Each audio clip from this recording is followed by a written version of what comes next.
Welcome to Gluten Free YYC. My name is Maggie Mackenzie, and I live in Calgary, Alberta, aka YYC.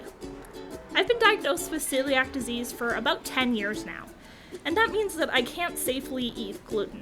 Celiac disease is an autoimmune disease, and it causes a permanent disability to digest gluten. And gluten is found in wheat, in barley, in rye, and in triticale.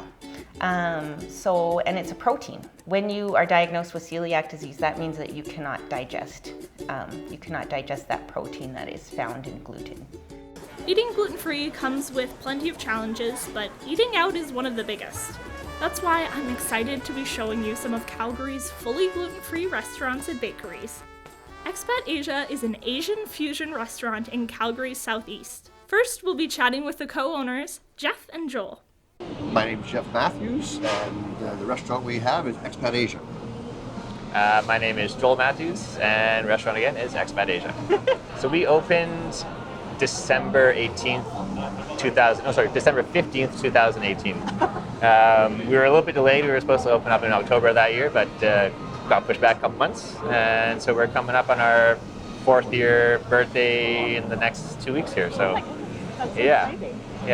It's been a long, the journey's been 30 years. It's not been 4 years. Learning how to live in Asia, how to cook Asian food with the right flavors. It's been a long journey to get to where we are now. We just kind of honed it in the last 4 years to make it that it works, but it's been a long time coming. Here at Expat Asia, we are 100% gluten-free. Asian fusion restaurant. Our flavors kind of come from Thailand, Indonesia, Malaysia, the Chinese, the Korean. All those flavors mesh so well together. When we first started out, we were a pretty much Indonesian curry restaurant. So we would come up in a rice and curry on the plate and kind of a serve and go. COVID hit and we had to change everything up. So all of our curries that we had in our steam table, those went into our frozen line, which we would have never done before COVID. But when COVID hit, we added a whole frozen line. Our retail selection became huge. Our catering became a lot bigger as well. And then all the food that we produce is all produced for you freshly. So every day, every time, every order is done fresh. Yeah, so we had done ahead of time. We had to change up quite a bit of it, for sure. So when we first opened up Expat Asia, our plan was never to be a 100% gluten-free spot. We always wanted to have our gluten-free options, but it was never a celiac safe everything 100%. So I guess we'd be more gluten-friendly. We would have been, but naturally, all of our products were gluten-free. We had 2 sauces, which were dipping sauces, nothing that actually went into our products that weren't. And someone from the Celiac Society came by and were like, guys, switch out your 2 sauces and become a 100% gluten-free spot, and trust me, you guys will flourish. So we did, and we are so happy we did that, and haven't looked back since. I also had an opportunity to chat with Emily from the Calgary Celiac Association to learn about how they support people with celiac disease. We have lots of information on our website. So we have handouts if you're feeling stressed out about grocery shopping. There's a grocery shopping handout. Say you are a senior and you want to communicate with your care home about your needs. We have a brochure for that. So we have a lot of information resources, and then we also provide education through our Celiac 101 course. And in the past, we've had other education events as well. And at different times, we have also provided information to, say, dental hygienists, or we had a partnership with the Diabetes Association, because many people with diabetes also develop celiac disease. There's a connection. So we try and raise awareness that way as well. So. With the Celiac Society and celiac people who are making us more aware of how important it is, has been a game changer for us to learn this. Again, I didn't give it much credence because nobody did. And every day, I think every year, people are getting more and more aware of how important it is. And that's only going to keep going in that direction to take off. So we're very happy to be at the forefront of it and doing the job well for the people who are needing it more. A big misconception is just that it's very easy to go gluten-free nowadays because there are more products and that sort of thing. I think that is the hardest thing to deal with. And I guess the other misconception is just that a little bit is okay. Because so often, you know, I've been asking my questions to a restaurant, at a restaurant, and they're like, oh, there's only like a little bit of flour in that. Well, a little bit it's not okay. Yeah. Like, so I think for me that's the biggest misconception, is that a little bit is okay, and like, why are you worrying about it?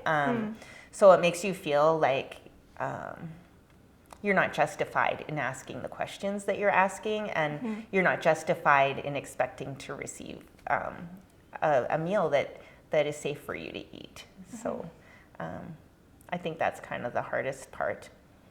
It was good. Actually, we came out of COVID ahead of ourselves. You know, it just made us think better of what we have to do to survive through it. And our business went this way instead of going that way. And it was just a matter of doing those deliveries, the caterings that we did, in-home deliveries to people. We put the food on the doorstep and walked away and said hello from there. It was a crazy time, but we did that to get through it, and we came out on top. In Italy, there's like a really, really high rates of celiac disease and really great celiac safe options, because I mean, obviously, if you're Italian eating pasta, you probably are going to learn pretty quickly if you have celiac disease. That's true. So that's just a weird random fact for you. Cool. Yeah, I think with my traveling, I have discovered so many places that I wouldn't have gone to because I do tons of research before I go. So I know like all the restaurants I can eat at, and I have this like list on my app. So wherever I am in the city, I can look at my app and see where restaurants are that are close by. And we go to like weird parts of cities that are not touristy at all. Right. But we just go and like, you know, I had like, when we were in Rome, we had cannolis in this like part of Rome where there's like no tourists, but I found it in a guidebook, and so we're like, oh, well, today our activity is to like go to this place in Rome and have cannolis that are gluten free, and so we like also discovered a whole bunch of places that we wouldn't have otherwise. Can you tell us about your favorite dishes? I think for me on our menu, my favorite dish is by far the all-day breakfast. You can have it on tater tots or on rice. Of course, I always choose rice. We take our pork belly, it's nice and crispy and crunchy. We mix it with a sweet soy sauce that we make ourselves, gluten-free of course, and our spicy sambal, which is a tomato-based or chili-based sauce. So it's got a good spice to it. 2 fried eggs on top with our Korean aioli, which is made with gochujang, ginger, garlic, and green onions. It's an infused aioli that we do, and that's on top, and it's just a wonderful dish. Yeah. My favorite dish would have to be the badass dragon noodles. For one, the name is on key. Yeah, we got a raunchy name. Second, it's just a black garlic, truffle oil, Parmesan cheese, heavy chili carbonara, which is different to your typical carbonara, so Asianized a little bit, rich as hell, and it's great. Yes. Good. Yes. After chatting with Jeff and Joel, I was dying to taste the food, but I didn't want to do it alone. So I invited Caitlyn to come to try the food and chat about her experience with celiac disease. I have had celiac disease I should have counted before I came. Oh, no worries. I was diagnosed in 2011. Okay. So 2020, so like 11 years? Yeah. Is that right? Yeah, 11 years. Yeah. Wow. Yeah. Nice. I've been diagnosed for 10, so you got me beat. But barely. Was an interesting kind of diagnosis process for me because I have kind of unusual symptoms where I get a lot of like neurological symptoms more than gut issue symptoms. But I have a great family doctor who got me tested when I started presenting with gut issues after I think I'd had it for like 2 years before that and just never really followed through. Celiac is a disease that is an autoimmune disease that gets triggered by a change in your genetic biome. So I believe when I had knee surgery, that triggered my celiac disease. So I was totally fine for like the first 12, 13 years of my life. And then it was hard to tell with my neurological symptoms what was like teen angst and what was actually, something's wrong. Yeah. yeah, a lot of what I get when I do get gluten, and especially now that I've been eating gluten-free for 10 years, I am a lot more sensitive. Oh. So I get very, like, it's like really bad PMS where I just start crying for no reason. And my partner's like, hey, did you eat something? And I'm like, no, these are my real feelings. Well, maybe they're not actually. I also get like twitchy and like my hands are like shaky. Wow. Yeah. Those are all my symptoms. Oh, and I fun. get the classic, tummy troubles as well, Yeah. but not as much as I get the other stuff. Huh. Yeah, it's wild how like the symptoms range so much, and like Yeah. people think that like celiac disease is only serious if you're like in bed throwing up, but like there are Yeah. tons of other symptoms and they're all valid. Yeah.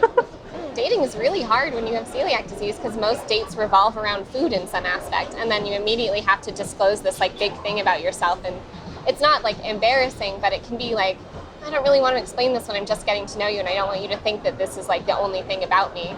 There's lots of other things you should know. Oh, do you have a name for when you eat gluten? Yeah, I call it getting glutened. Done got the glutes. Ah, the glutes. I hadn't heard that one before. That's a new one. Yeah, I just made that up. Feels like a giant trust exercise. I am comfortable in certain places, and I like have found places that are like my go-tos that I feel safe at. And then it's really just like forming a connection with the servers or the people taking my order and making sure that I can communicate clearly with what I need. But yeah, it's always a little nerve-wracking. Yeah, and sometimes you're like, I feel like we're on the same page, and then the food comes out, and you're like, no, we're not. What is that? Yeah. You never said anything about that. Was that deep fried? Yeah. Yeah. Yeah. Or like, they're like, yeah, we can make that gluten free, and then they bring it out with a piece of toast on it. You're like, cool. Thank you. Never mind. Yeah, I will often call ahead if I'm going to a new place and just make sure that they can do it so that I don't end up there and unable to eat. Yeah, that's really Um, smart. And like every self-respecting celiac, I have granola bars out the wazoo in my car. They're hidden in every different corner. That's so smart. Yeah, I think traveling is like the most difficult thing because then I'm in a city where I don't know places. So I use the Find Me Gluten Free app all the time. Yeah. It's such a lifesaver. Is there anything else you would like people to know about celiac disease, or something you'd like to say to the community? I guess it's like more common than you think, and there's a lot of different symptoms. So if you're going to get a blood test anyway, just ask your doctor to add it on because you never know.